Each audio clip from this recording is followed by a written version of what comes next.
Welcome back to the Paddle and Fin Podcast Network. We're brought to you by Yak Gadget. For all your fine kayak fishing accessories, go to yakgadget.com. Pelican cases, coolers, and lighting. Go to pelican.com. And the 153 Bait Company. For all your hard and soft bait needs, go to the 153anglers.com. Now let's get this show started. All right, everyone, and welcome back to the Paddle and Fin podcast, the segment of Mindset. I'm your host, Chris Slifka, and today we're going to be talking to Brad Hicks about the mindset of learning a new technique or lure. And Brad, thanks for joining us. Heck yeah, man. Happy to be on the show and help you out. You see, I haven't done it in a little bit, man. I messed up the intro a little bit, but it's fine. I didn't even notice, man. It was smooth. Yeah. So before we get started, I know you had a segment on here on the Paddle and Fin Network, and people probably know you from that. For people who don't know you, do you want to kind of describe who you are? Yeah, I am just a fisherman from Dayton, Ohio. That's all I do. I work and I fish and hang out with the wife. Been fishing out of a kayak since 2014. Fishing for a while. Grew up fishing with my dad, hitting a bunch of random ponds and stuff like that. And lakes. I mean, we traveled to like Cave Run in Kentucky and, just stuff like that. Yeah. Been a pretty good ride fishing, I guess. So before we get started in the techniques and learning a new lure, where did your love for smallmouth come? Because obviously your Instagram shows it, and you talking on the podcast shows it all the time. It's something I found by myself, actually. So back in 2012, that's the first time I started fishing the river. I actually moved out on my own around 2011, got my own apartment. I was 22 years old, something like that. 21 or 22. I was like, sitting there bored one day. I'm like, I need something to do. I don't know what to do. So I went and bought a cheap combo at Walmart. I was like, where am I going to go fishing? I started looking at these ponds that are like around the neighborhoods and stuff like that. Wasn't really interested in it. And then I had buddies talking about the river. Oh yeah, smallmouth fishing. I'm like, all right, we'll give that a try. I'll go to the dam down here just to see what it is. And instantly, I mean, the first few months that I hit the river, I was instantly hooked. I hooked into like this 3.5-pound smallmouth, caught a 24.5-inch saw guy in the same spot, a 21-inch saw guy in the same spot, all within like 15 minutes of each other. So that moment right there is what got me hooked on the river. And then that just progressed into fishing the river more and then catching more smallmouth and just seeing what our river had to offer all of us here in Ohio. And it's been an incredible ride just to see what the river was like in 2012 to what it is now. It's drastically changed. I mean, the quality of fish and just the fishing in general. The river's cleaner. It's awesome, dude. I love it. Yeah, we got a few spots here that are like that. I'm still trying to kind of break it down, but Fox River? Yeah. I want to fish that one. It's a huge body of water. I actually crossed over it when I visited Brian last year. Well, we went to Rocktown, and it was right across the street. Oh, yeah. It goes all the way from into Wisconsin. Yeah. And all the way up there, but I want to hit it. I've caught a 17.5 or 17 3/4 was my biggest out of there so far. But that's a good one. I know there's 20s in there though. Oh yeah, I've seen them. Yeah, I was just reading actually on Facebook a few minutes ago. Are you in the Everything Smallmouth group? No. Okay. Well, there's a group on Facebook called Everything Smallmouth, and somebody posted the question, "What's the best river in northern Illinois?" And the Fox River had the most votes. Oh, I'm sure it is. It's just finding your spots. Yeah. Yeah. I've fished the Kishwaukee with Brian, and we got some good fish in there. Oh, yeah. I've heard about that one. I haven't been able to put in on that one yet, but Yeah, I want to go back. I mean, I had so much fun fishing out there with Brian. yeah, he told me about it. I just didn't have the time that day to go out there and actually fish it. Mm-hmm. But yeah, all right, so let's get into the topic here. So you said something on the Noob Show, I think about a couple weeks ago when you were on. I believe that where you said when you're learning something new, you don't put it down until you at least catch fish on it and actually learn the technique. And that kind of sparked my interest into having this, the mindset of, because you always need to learn something new, whether it's going to be something that you need all the time or something that you might need just for a tournament or for a day of fishing to catch them. And so what got you into that mindset of it, and what progressed from there? Well, like I said, I've been fishing on my own out of a kayak for, I don't know, 7 years, almost 8 years.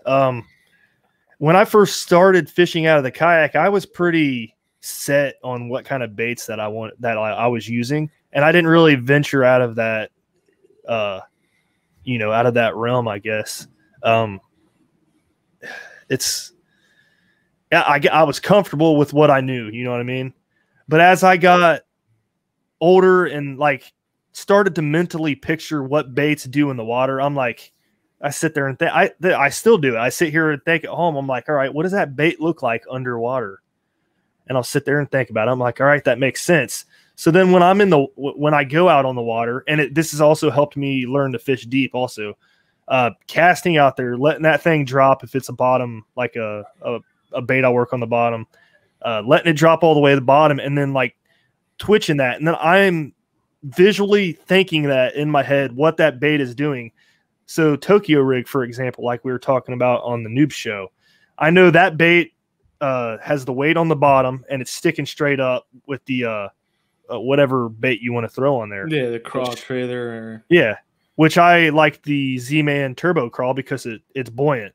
So I know that bait's sticking straight up like that, and when I twitch it, I'm just, I'm picturing that thing just waving as quick as possible and moving back and forth, and that's helped me big time with trying new techniques. Yeah, I mean,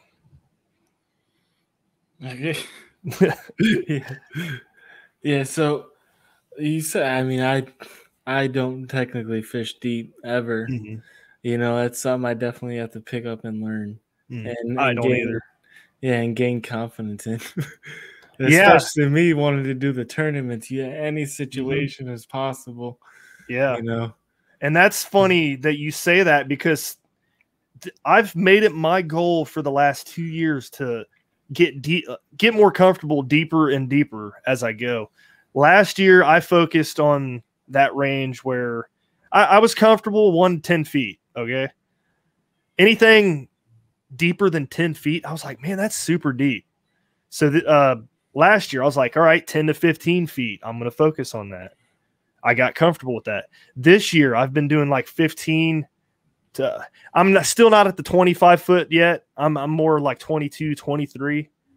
But yeah, the 15 to 22 foot of water, I'm getting more comfortable with that, just because I'm taking my time and trying to teach myself that that's what I need to do to be more successful in the water in different situations. Yeah.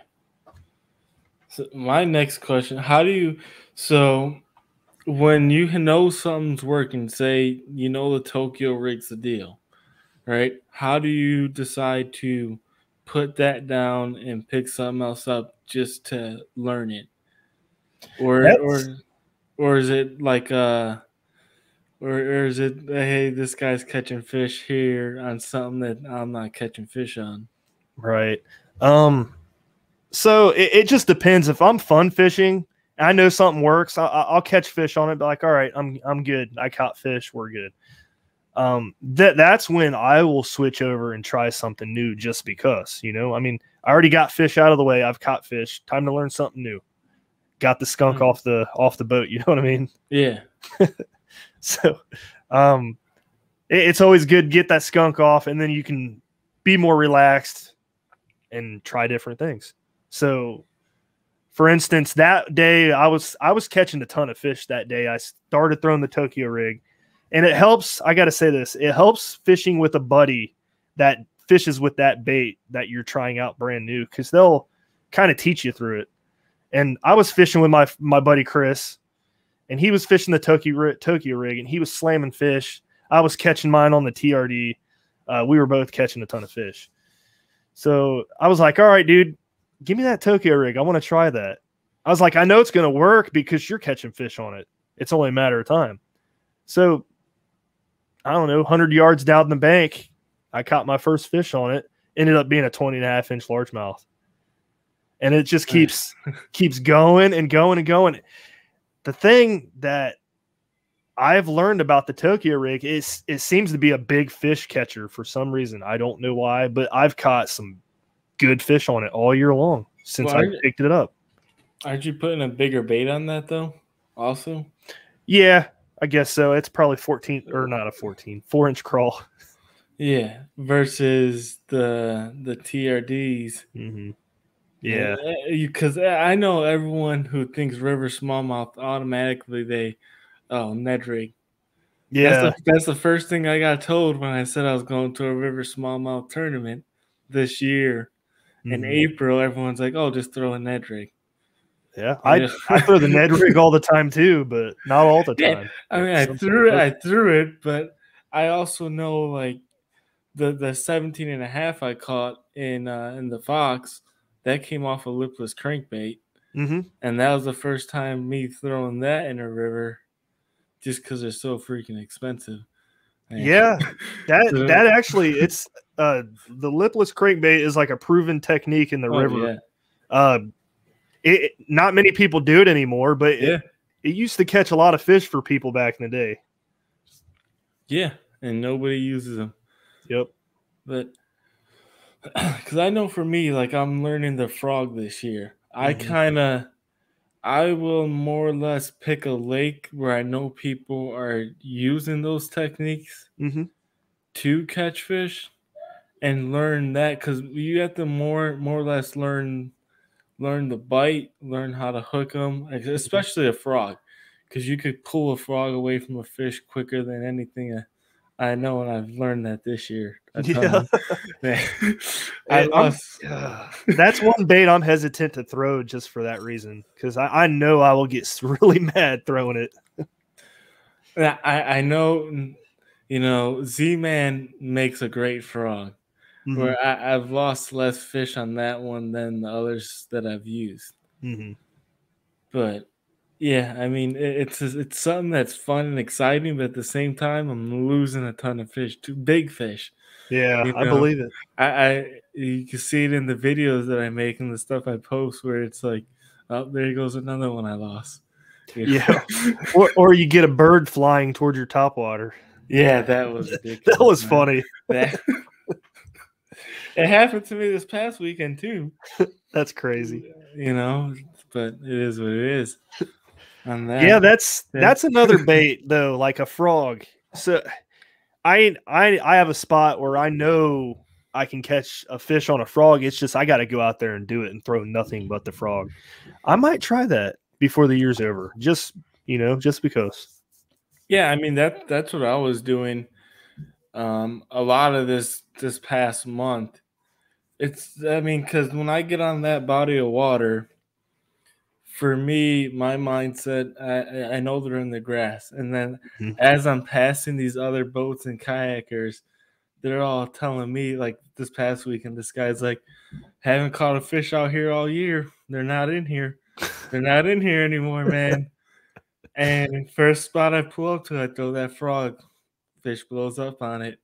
I missed them, but they're there.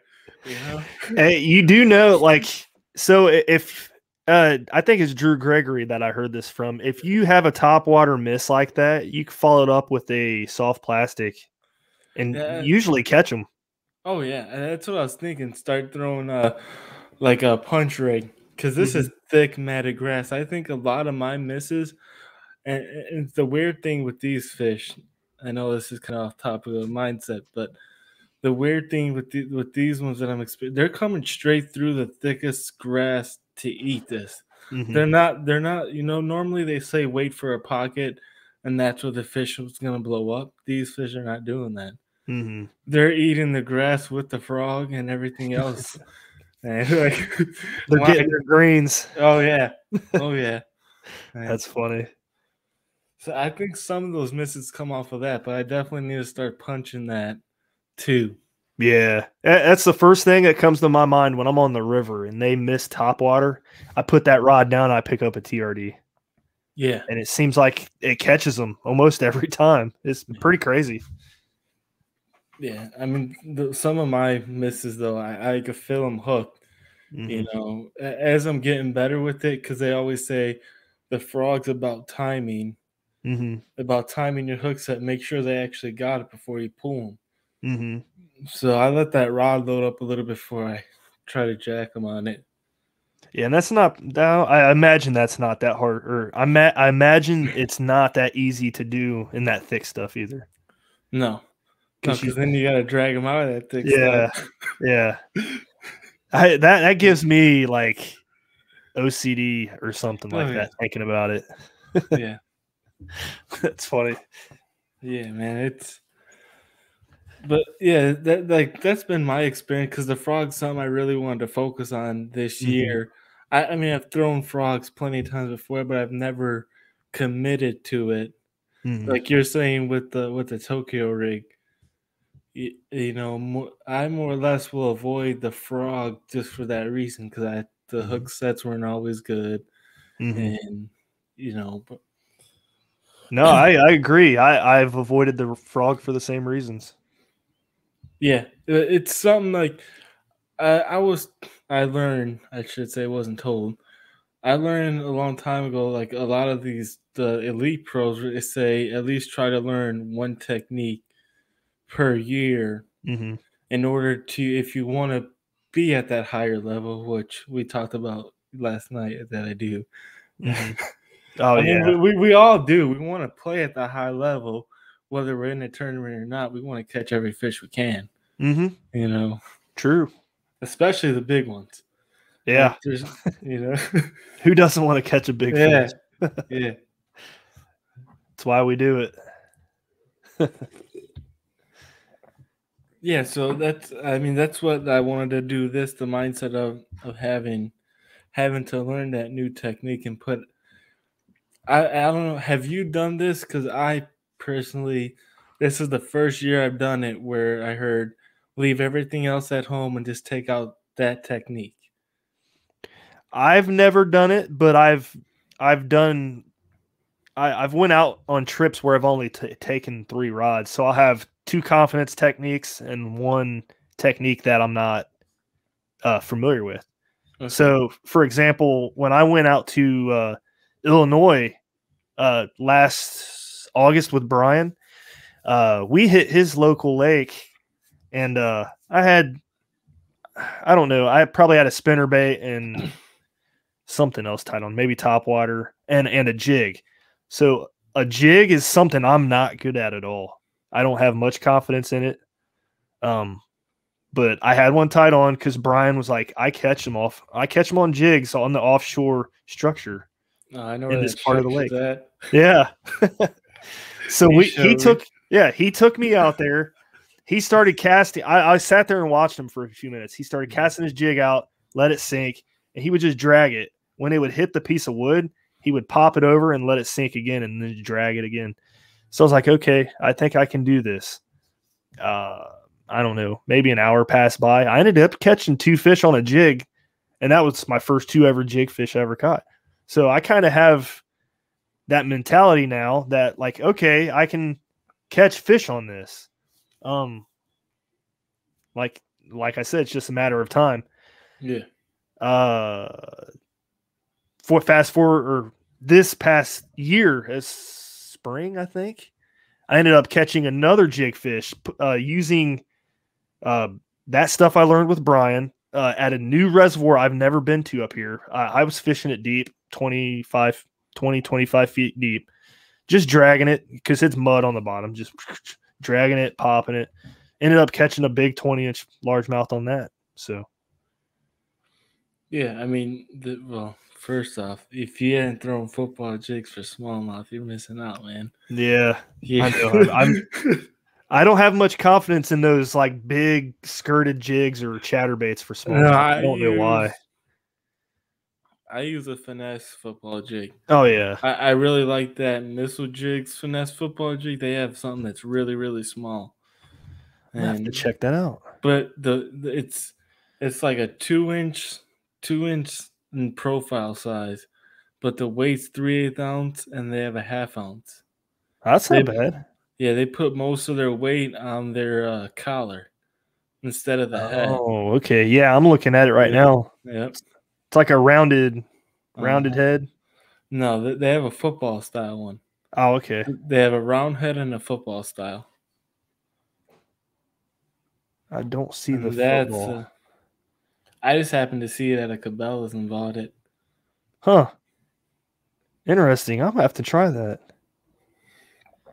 It's great around the rock structure, I bet. especially in the deeper water. I'm throwing actually another bait that I just started throwing, just the Z-Man Finesse net heads with the skirt. Oh yeah, I threw that this year in the river and caught a few. I lost so many fish on that thing. Yeah. That's crazy, dude. I wonder why.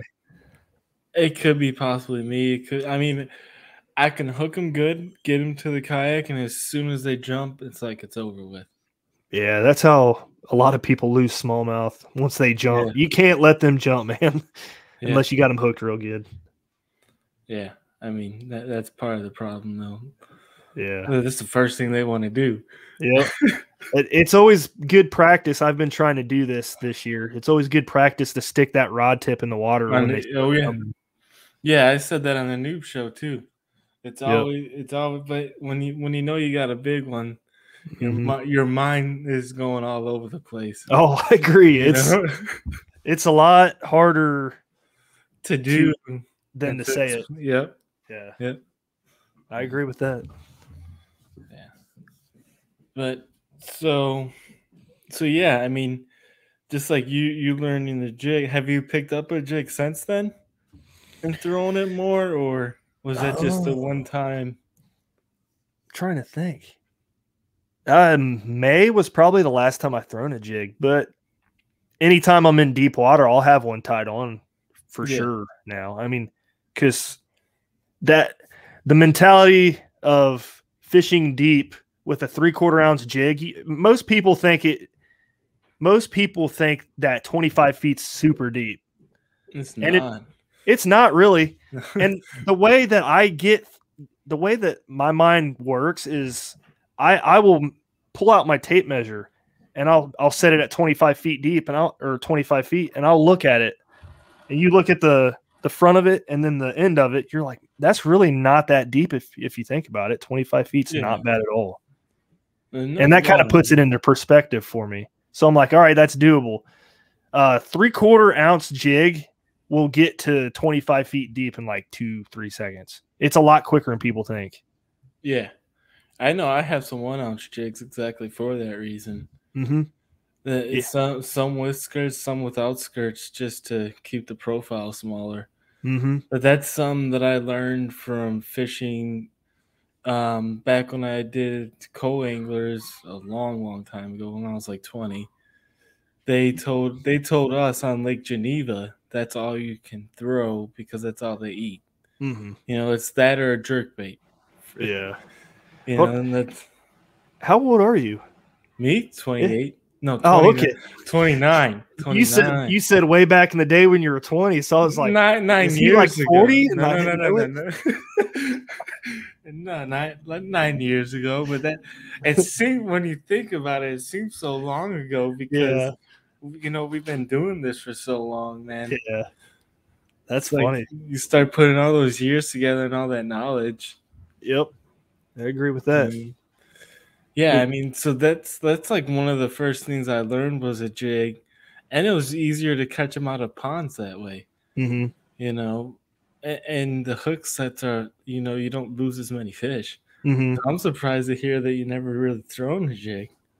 Yeah, I mean, I know guys do. I like I said, I was really never a big deep guy. I mean, I never even picked up a flipping jig either. That used to be my favorite thing to do, and then this year I like kind of got away from the jigs altogether. Mm-hmm. No real reason. I mean, other than chasing the smallmouth, having that football jig for the deeper water, I didn't really throw it this year. Mm-hmm. Fishing a lot more grass. Yeah, grass. That is one of my strengths. I love fishing grass. You can keep it. like a Texas rigged worm with a pegged tungsten weight, dude. Oh, yeah. I love it. That's so much fun. See, my problem isn't like the grass that I can see. My problem is fishing that deeper grass that's kind of coming up 3-4 feet. Mm-hmm. And I can't, the mindset of it, I just can't understand it. And then I see Brian do it at his home lake, and he does it just to perfection. What can't you understand about the mindset of it? When I see it, I'm like, there's no way there's fish in there. Oh, really? Yeah. And then I get frustrated because then you're catching grass on your baits and you know. But I think, you know, with this year especially, because I feel like I fished a ton more deep grass lakes than I ever have before. I don't know if it's just because the way the season has gone this year and the grass is growing more. I don't know if you see that in your area. I feel like I see that there's way more grass where I'm at than years before. So here in Ohio, there's a couple lakes where the grass is thick. Most of our lakes, you would come to Ohio and you would be like, you'd be really bummed out. Like you would come up to the lake, you're like, man, your guys' lakes are featureless. Like we don't have many laydowns. We don't have much grass at all. Yeah. It's weird. I don't know. The lakes here are weird. Yeah, I know. I went to one lake this year. I did like an online 4-day tournament type deal. You pick what day you want to fish it, and there was a lake like that where there was nothing like it. The edges had like what's those long weeds? I'm drawing a blank. Hydrilla? Yeah, it wasn't really in the water though. It was like reeds and stuff. Yeah, there you go. Cattails or whatever. Yeah, I was drawing a blank on that. That's all you've seen there. And there's some drop off there, but there was nothing else. And I just threw a jerk bait and caught my 5 and got out of there. Huh. It was interesting. It was early in the season, so it was kind of that jerk bait time. But yeah, that is a bait. Like I've thrown it. I haven't caught a fish on it yet. I told Brian the first time I threw it and actually had a success was in Michigan for the tournament.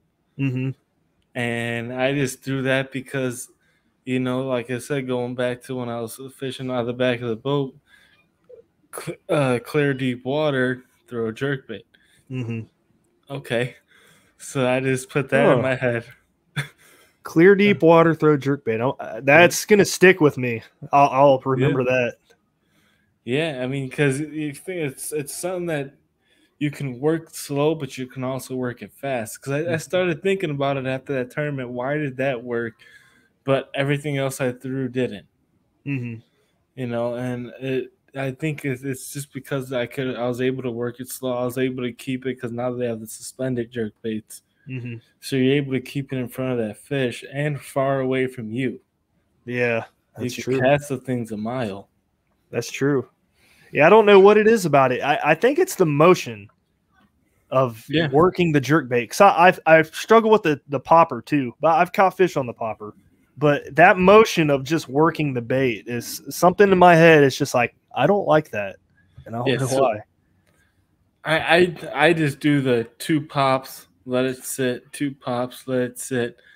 And I didn't win at Michigan, but I definitely saved my tournament All by right, doing that because I didn't have anything else until then. there you go. Hey, if it works, Yeah, I'd be happy with that. Yeah, that's another example of me throwing something that wasn't supposed to. I'd had no experience in, but I had no experience in it. But I ended up throwing it and getting experience throughout the tournament with it. Yeah, I gotcha. Hi. Say hi, buddy. You can say hi. Josh's kids, they show up in the back of his video too. Sometimes it's funny. I'm sure. Yeah, normally I record at my grandma's house, but today is just a special time. I got you. I completely forgot about the podcast coming out Sunday. Oh, yeah. Sometimes, sometimes family and everything gets, we get caught up in a lot of stuff, but it is what it is. Yep. I understand.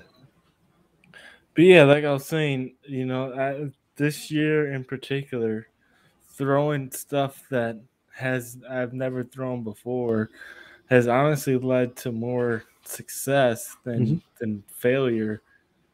And being able to put stuff that you always use down in order to learn something new.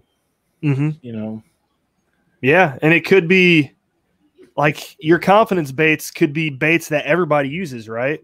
So when you do pick up something new, it could be a bait that nobody uses, and the fish recognize that. They're like, ooh, what is that? It's something new. Yeah, absolutely.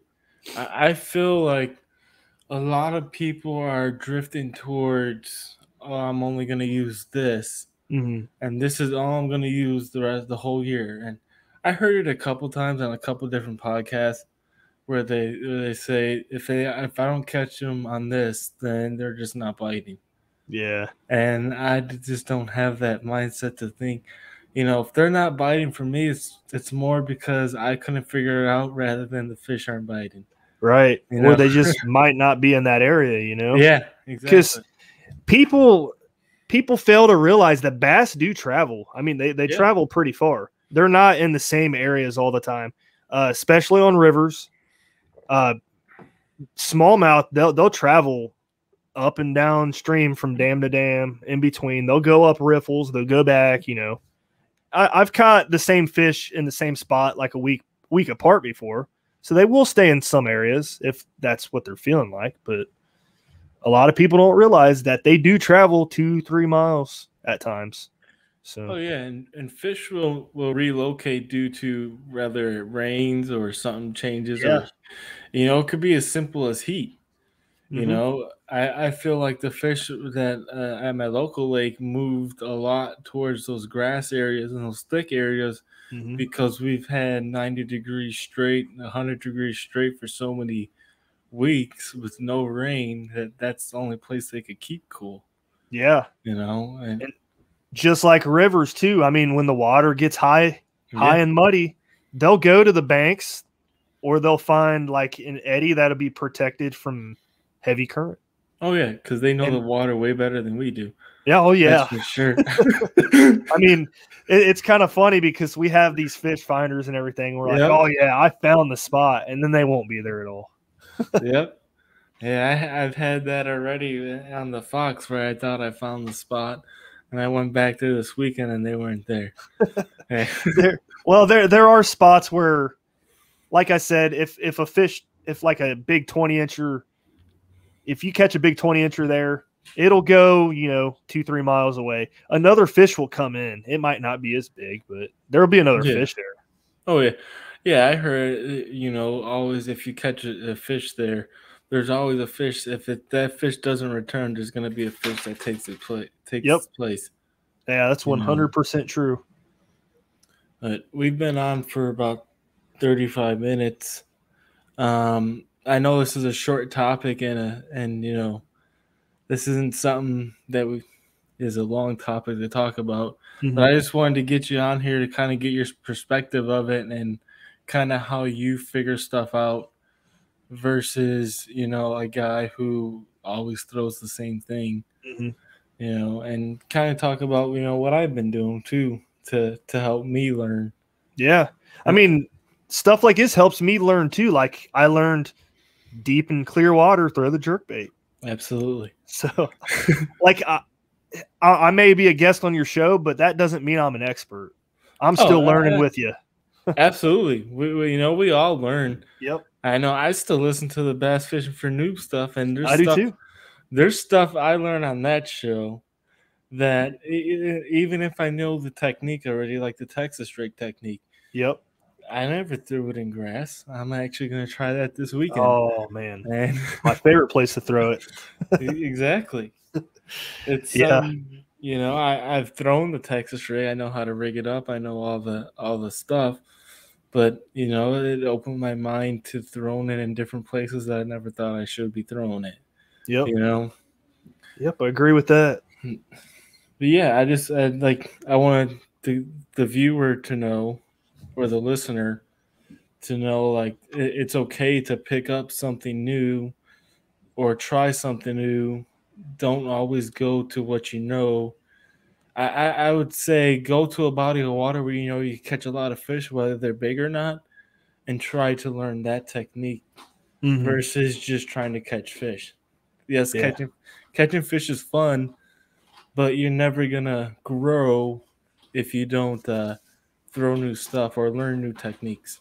I agree with that. So 100%. I appreciate you coming on, man. I appreciate this last minute. And No problem. I will. You want to say bye? Bye. He's all happy to be on the podcast. Bye. There you go. There you go. He's shy but happy. Yeah. All right, That's man. awesome. I appreciate you. I appreciate everyone listening. And Goodbye. and yeah, man. Any shout outs before we put the closer on? Yeah, man. Shout out to Mark Bersani at Level and Canoe and Kayak. Been awesome. It's fun working with them. Yeah, I see they just got some new 107s in. Heck yeah. trying to sell them. Yeah, I'm surprised they're not gone already, man. The Everyone- 127s are. Oh yeah. Yeah. Everyone, I kind of want to go. We could talk about this after I close this out. Have a good one, man. I appreciate this. Yeah, no problem. You too. Thanks for tuning in to another killer episode on Paddle and Fin.